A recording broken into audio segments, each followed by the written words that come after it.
In questi giorni sono giunte a diversi rappresentanti aziendali, me compreso, messaggi intimidatori, talvolta diffamatori e addirittura contenenti minacce di lesione o di morte.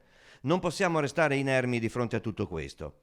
Così Fabio Franceschi, il titolare di Grafica Veneta, che denuncia l'incresciosa campagna diffamatoria nei confronti dell'azienda tipografica e dei suoi vertici. Nonostante la vicenda giudiziaria sia ancora in una fase istruttoria, scrive Franceschi, siamo già travolti da sentenze pubbliche e mediatiche. Tali comportamenti non sono degni di uno Stato che vuole dichiararsi di diritto e che garantisce costituzionalmente la presunzione di innocenza fino a sentenza definitiva.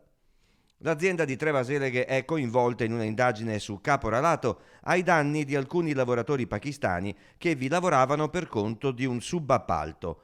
Grafica Veneta è stata e sarà sempre un'azienda che rigetta qualsiasi penalizzazione o sfruttamento di tutti i lavoratori, prosegue Franceschi, che ha rivolto la sua solidarietà a tutte le persone che si sono trovate a subire la menomazione della propria umanità prima ancora che della propria professionalità.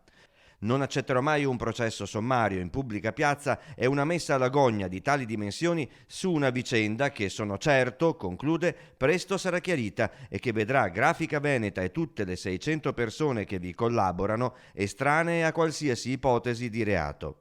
Intanto una manifestazione contro il caporalato è stata indetta per sabato mattina proprio a Trebaseleghe, in piazza Principe di Piemonte.